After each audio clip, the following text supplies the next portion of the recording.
Hello, I'm Robert Arnason of the Western Producer, and this is Between the Rows.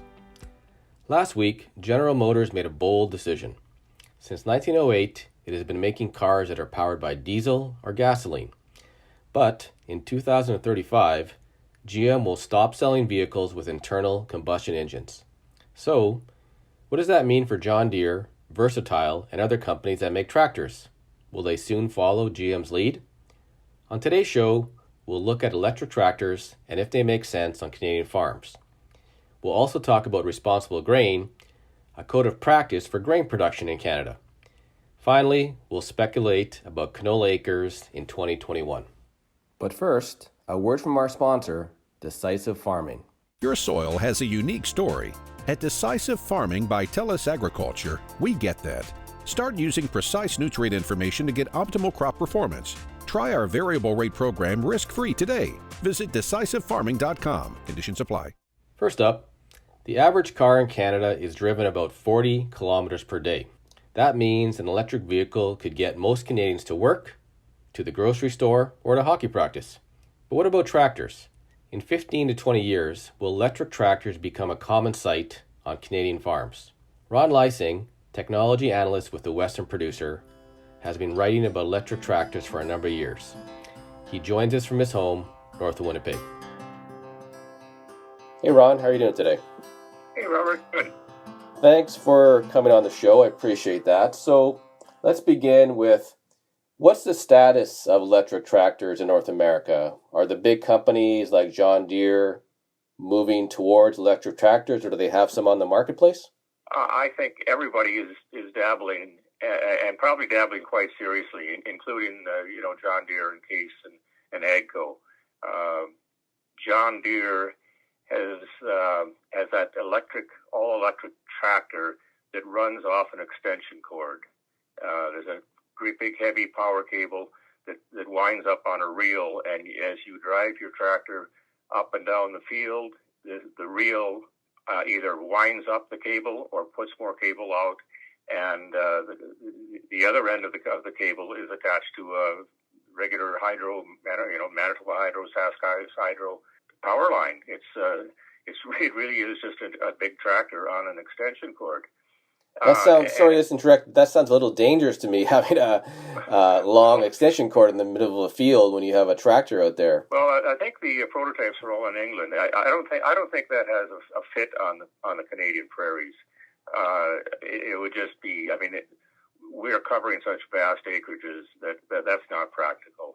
What might be more practical is the Polaris MTV.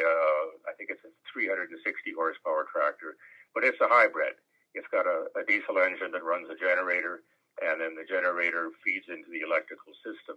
The advantage of using the electricity in a drive system is it's more efficient than diesel, than the internal combustion engine. But also you can eliminate an awful lot of the gears and the bearings and the shafts, because the electric power, the electric motor, is very controllable. It's sensitive to torque. It's sensitive to going uphill and downhill. And in that sense, it's a much more manageable power system. I guess the question I had next is, I think you kind of answered this, is that are the companies looking at technology similar to electric car, but they're going to be using a larger battery? Or are more companies focused on the hybrid option? Like, where is the technology headed, do you think?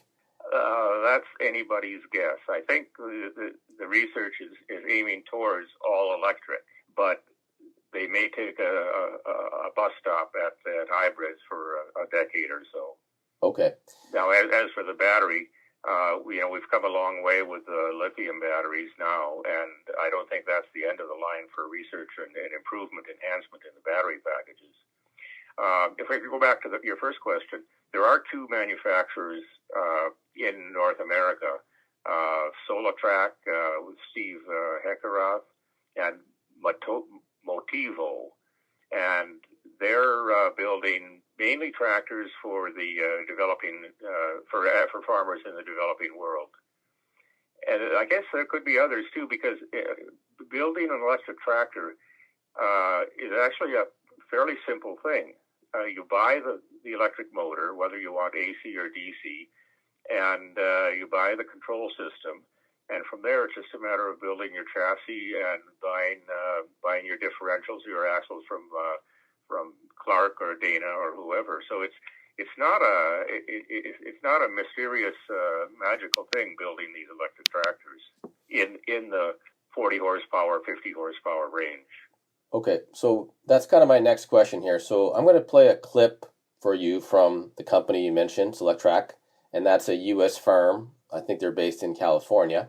Right. And this is Steve Heckeroth, the company founder, talking about how he sees electric tractors. I've been working on electric tractors for 26 years, but recently with the introduction of lithium batteries, it's made it possible to have longer run times. An electric tractor can be used for any application a diesel tractor can be used for, except that it's clean and quiet. It can be used in horse arenas where the diesel fumes would be a problem. It can be also used on any outdoor application like row crops, hobby farms, vineyards, any application you can think of under 60 horsepower. Okay, so what he said there is kind of like he sees electric tractors fitting being, fairly small horsepower, so not necessarily like a 300 horsepower tractor that would be, used on large acreage. He's talking like fairly small uses. So is that how you see it as well, that these electric tractors fit on maybe like small farms or small acres? Like, where do you see them being in the marketplace? Well, it's kind of a split question. I've interviewed Steve a couple of times. He's very sincere about his desire to electrify agriculture. But he talks about putting these tractors, electric tractors, on small farms and hobby farms. And I would say that that's not going to be a good fit because the cost, the price of an electric tractor is beyond what can be justified for small acreage farming. Where they do fit is in high value crops, vegetables, fruits, and so forth. And there the farmers have the cash flow to justify an electric tractor. The other thing that a lot of people are hung up on is the solar charging aspect, and that's a false argument in my opinion, because if you're looking at, even if you're farming around the equator where there's more hours of sunshine, the fact is that if that tractor is out in the field working, it can't be charging. It has to charge for 4 hours, 6 hours, 8 hours. And guess what? The sun does not shine at night. It only shines during the daytime. And that's when you ought to be working with your tractor. So tapping into that free energy source is tenuous at best, I think. So, yeah, just to rephrase what you said, is that the folks who are advocating for electric tractors also want to use renewable energy such as wind or solar to, recharge the tractors. And then that leads to the question of, okay, well, is that actually feasible or realistic? And, in some cases it may not be. That's pretty well it. I mean, it's two separate questions. Electric tractors, yes. Solar powered tractors, no. That's there. You're getting off into making decisions based on philosophy rather than on engineering and on science. Okay. So we talked about a couple of the weaknesses with electric tractors. Obviously, the cost, which the cost is still a problem for electric vehicles. Are there some other challenges or issues with adoption of electric tractors? I mean, the one that goes through my mind is just runtime. I mean, if you're going to be using it out in the field, you could run out of charge in 3 hours, and then what do you do? Yeah, that's right. Then you take your diesel tractor and pull your electric tractor back to the farmyard to plug it in. Right. Well, that kind of defeats the purpose of the whole thing, though.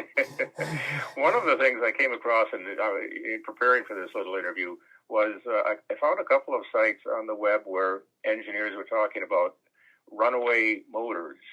Now, some people probably remember the Volkswagen diesel Rabbit that had the runaway motors because the breather from the crankcase was fed back into the valve cover and into the air cleaner, and the diesel fumes would cause the diesel motor to just take off. You could turn the ignition off, you could step on the brake, but the motor wanted to keep on running. Well, apparently that has happened with some electric motors where the controller, the control system goes haywire, and the electric motor just takes off and builds up momentum, and the vehicles, basically you find something to drive into before you're going too fast. So I don't know if that, I'm sure technology can overcome that, but it is a kind of a frightening, especially if you think you might have a 200 horsepower tractor that wants to take off on its own. Right. So General Motors' commitment notwithstanding, where do you think this is headed when it comes to tractors? Will we see more electric tractors on Canadian farms, say like in 15, 20 years from now? What do you think? Well, I think probably so, but the one of the hang-ups is going to be why, if you were farming 5,000 acres, you needed 2 tractors, why would you spend the extra money to buy an electric tractor when petroleum fuel is so cheap? I mean, and cheap petroleum is going to be one of the one of the factors preventing tractor technology from adapting the electrical motors. So I think that's going to be one of the big hang-ups. As for the battery power, I think that we have a long way to go from the lithium battery that we're at now. And I think someday, even in 10 to 20 years, we will see the kind of battery power that's required for a high horsepower tractor. But is it going to be affordable, and especially in view of the availability in Western Canada of petroleum fuel? Okay. Thanks, Ron. That was Ron Lysing, technology analyst with the Western Producer, and we've been talking about the future of electric tractors on Canadian farms. Thanks, Ron. Appreciate your time. Thanks, Robert. See you. Next up, for more than a year, leaders in Canada's grain industry have been developing a code of practice called Responsible Grain. They were planning to implement the code this year, but some farmers are pushing back against the concept. Sean Pratt, a reporter with the Western Producer in Saskatoon, has been following this story and farmer reaction to the voluntary code of practice. Hey Sean, thanks for coming on Between the Rows. Hey, no worries. So let's start with the basic question. What is the Responsible Grain Code of Practice? What's being asked of farmers? Well, it's a code that's being developed by the Canadian Roundtable for Sustainable Crops. And the idea behind it is that they want to give buyers and customers of Canadian grain the confidence that they're buying grain that was produced in a sustainable fashion. So they've developed it's like best management practices. They've got a list of 73 of these. Some are practices, some are recommendations, and some are actual legal requirements that are already existing out there. So they got 73 of these different rules and regulations that people will follow who are voluntarily adhering to this code. So that the industry just wants to be proactive here and get out ahead of the game when it comes to issues surrounding sustainability and social responsibility. So just to kind of rephrase that, this is just about kind of reassuring buyers, whether they be domestic buyers, international buyers, that Canadian farmers are being kind of responsibly when it comes to the environment. Is that the key issue here? That's it, yeah. Okay. So, as you said, this has been something that's introduced. It's voluntary, but some farmers aren't very happy with this concept. What are farmers saying? Well, I guess it depends on who you ask. If you're talking to farm leaders, a lot of them are very much on board with this idea, And in fact, a number of farm groups, farm organizations have participated in the development of this code of practice. But there are growers out there who are upset. They believe that this code has been kind of developed behind their backs, without their knowledge, and they're worried. They're suspicious. They think that the grain industry, the grain companies, are behind this, and that this is sort of being developed with their interests at heart and not farmer interests. So there is some concern out there amongst some growers. But the bottom line is, what goes through my mind is this is voluntary. I mean, you don't have to participate in this. Is there a fear that voluntary will soon become mandatory? Is that part of the conversation here, as part of the worry? I've heard that sentiment expressed by some growers, that exact thing. They worry it'll become mandatory. They also worry that, as I said earlier, that this is an industry-driven process. But Susie Miller, who's the executive director of the Canadian Roundtable for Sustainable Crops, she said, first of all, she pointed out that there's been numerous attempts to get farmers engaged in this process. And, there's been, the group has reached out to grower organizations and has offered to have information sessions. And they also have a responsible grain.ca website where they're providing information about this code, and they're trying to engage farmers through that site. And she pointed out that the committee that's developing this code is comprised of over half of that committee is farmer representatives. So, she says that this is not a grain company driven process. She also, another concern, I guess, that's bubbled up from growers is that, they don't need another, burdensome program.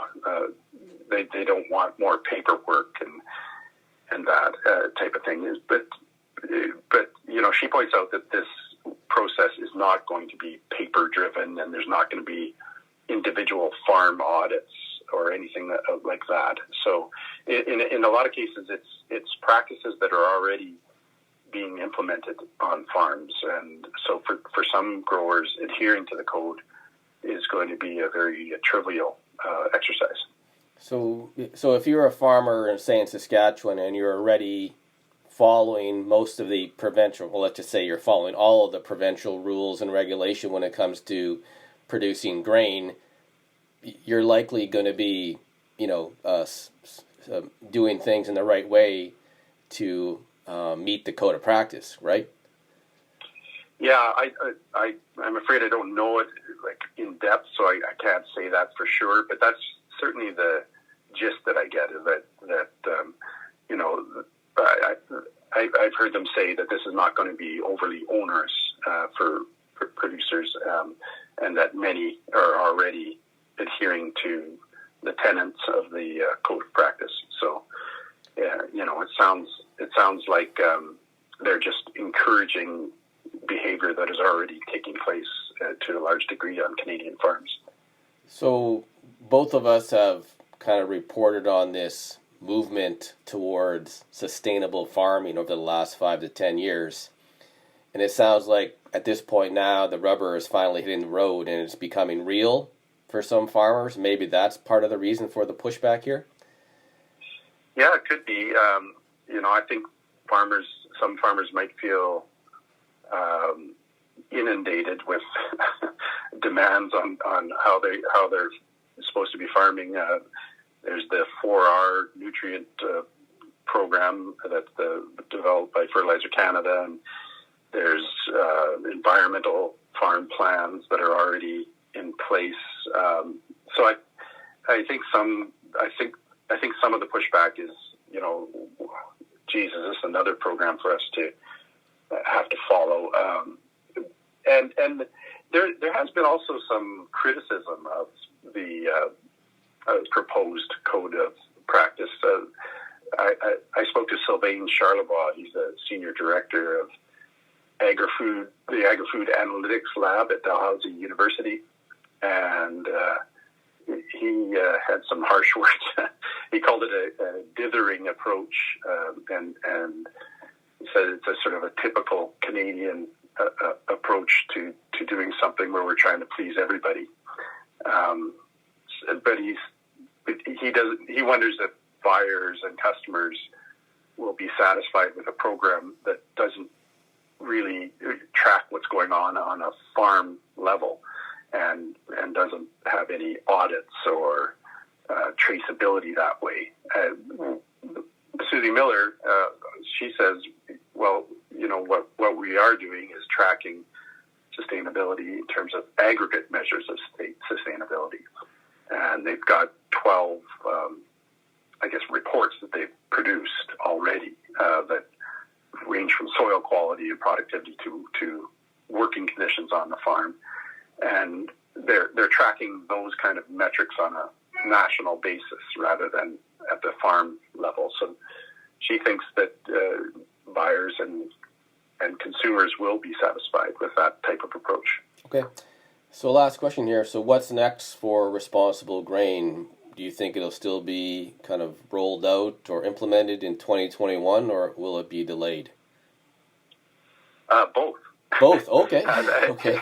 The original goal was that they would have the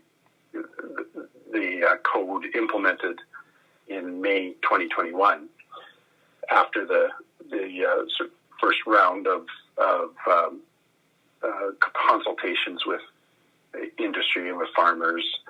But the amount of feedback they got during that first round of consultation has forced them to rethink this. It looks like there's going to be changes to the code, and the people who provided the feedback said that they wanted to see what those changes are before it was sort of put into place. So the new plan is just to finish this current round of consultation by the end of February, and then revise the code, and then have a second round of consultations after harvest, and then try and get the code implemented sometime after harvest. They don't have exact timelines yet, but that's the general gist. Okay. Thanks, Sean. That was Sean Pratt, a Western producer reporter in Saskatoon, who was talking about responsible grain, a voluntary code of practice for grain production in Canada. Thanks, Sean. Yeah, you bet. Next up on the show, canola futures are still above $670 per ton, which is the highest level since around 2013. The strong prices should push Canadian acres well above 20 million in 2021, but will we break records set in 2017? Joining us to talk about canola acres and other news from the commodity markets is Phil Franz-Workington, a reporter with Glacier Markets Farm. Hey Phil, how you doing? Hey Robert, good. Thanks for coming on Between the Rows.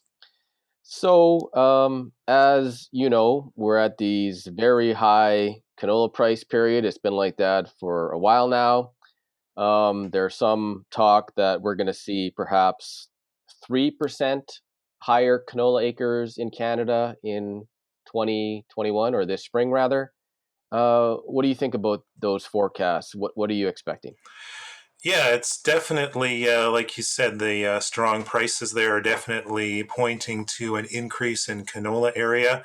3% seems conservative given the prices out there right now, although new crop isn't as high as the nearbys, but there's still November canola's at $550 some right now, so that's still pretty strong for this time of year. So yeah, 3% increase seems conservative. We might see a larger increase, but that said, lots of other crops are also seeing fairly strong prices. So there's going to be a fight for acres this year. Wheat prices are, Ag Canada put out some numbers last week. Wheat area is supposed to be up as well. They're calling for a decline in barley, but barley prices, feed barley is very strong right now, and that would, you'd think acres would go up as well. So it's going to be interesting. There's going to be land that hasn't been seeded to anything for a while that'll probably be go to an annual crop this year. Oh, so guys, if they have any available arable land, they're going to be seeding the crop this spring. So we could see like more acreage than we've seen in Canada than we've seen in a while. Yeah, it seems like across the board, every crop is penciling out like it looks like it is fairly decent, and acres should be up, but everything can't go up, or there will be some pasture land might go to crop, or something that was summer fallowed will be seeded, and then that all depends on the weather in the spring as well. So if we see more canola acres, some people are predicting more soybean acres because soybean prices are very strong right now. Yep. Possibly more wheat. So what crops could lose in this scenario? Like some people are maybe mentioning that oat acres could drop. What are some of the crops you think that could see a decline in acres this spring? Yeah, oat area is current estimates are calling for a slight dip there, but oat prices are rather solid these days, so a case could be made that still plant oats. But yeah, as far as the kind of official estimates right now, yeah, a bit of a dip in oats and maybe some of the smaller crops, but overall, canola is supposed to be up, flax is supposed to be up, soybeans, like you said, are supposed to be up. Wheat, Durham has seen some fairly good prices, especially the pulses are looking good as well. So it'll be interesting how it plays out, where actual seeded area settles out, because at this stage it's still the middle of winter, right? Anything can happen in the next few months, but it seems like most crop options will pencil out favorably. So all things being equal, maybe producers just stick to their rotations for the most part, and we don't see that big of a shift from one crop to the other. Just one more question about canola before we move on is, we are at these extremely high price levels right now, especially for old crop. Is there sort of a growing sentiment that we're kind of plateauing here, or that there's going to be a decline? Like, what's the sort of mood in the marketplace right now? Yeah, there's the underlying story of old crop supplies are tightening and demand is strong. That hasn't changed. So supplies are still tightening. Exports are still running at well above last year's pace. So the case for high prices to ration that demand is still there. But at the same time, as you mentioned earlier, we're at multi-year highs already. So some of that rationing, it might be starting to come forward, and the market is indicating that we might be plateauing for now. At this point, it'll probably take a kind of outside catalyst if we're going to strengthen beyond recent levels. So that would be South America is just starting to harvest their soybeans now. So if anything happens there, that could provide the spark. But their early indications are they're sitting on a pretty big soybean crop, which will put some pressure on oilseeds in general over the next few months before our spring and our new crop seeding takes the forefront. So, Phil, just shifting to outside of Canada, one of the big stories this winter has been Russia and its export tax, or proposed export tax on wheat exports. What's happening there? I mean, how big of impact will this continue to have on the marketplace? or has it already been built into wheat prices?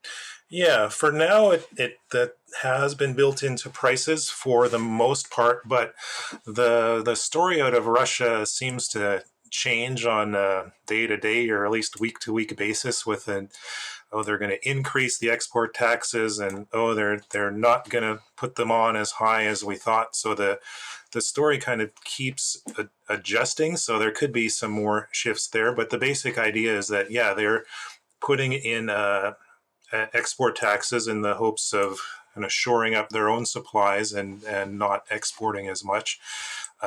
So that opens the door for North America to sell more wheat into some markets that Russia may have cornered in recent years. So that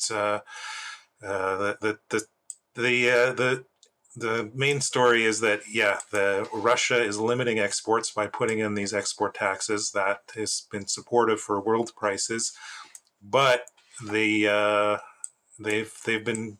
The story has been shifting with they're going to increase taxes, or no, they're not going to increase them as much. So it could definitely be something to watch on the wheat market, but it is supportive for now. Okay. So, as you mentioned, we're still in early February. A lot can happen between now and seeding time, which is, really realistically 2.5, 3 months away. What are some of the key things you'll be watching for in the next 2 weeks to a month? Yeah, well, like I mentioned, South America is just starting their soybean and corn harvests now. It had been dry during the growing season, but now they're getting some rain. So that has helped relieve dryness concerns, which is bearish for prices. But at the same time, the rains are causing harvest delays for the early start of the harvest. So that's be watching the South America for now until we get to the North American growing season would be the kind of main market factor to watch right now. Okay. Well, thanks, Phil. That was Phil Franz Workington, a reporter with Glacier Markets Farm. That's it for this week's edition of Between the Rows. I'm Robert Arnason of the Western Producer. Thanks for listening. Your soil has a unique story. At Decisive Farming by TELUS Agriculture, we get that. Start using precise nutrient information to get optimal crop performance. Try our variable rate program risk-free today. Visit decisivefarming.com. Conditions apply. Today's music tracks were Coming Back by Lobo, Loco, and Earth and Sun, Leading Me On by Derek Clegg, Acoustic Romance and Dusty by Crow Wander.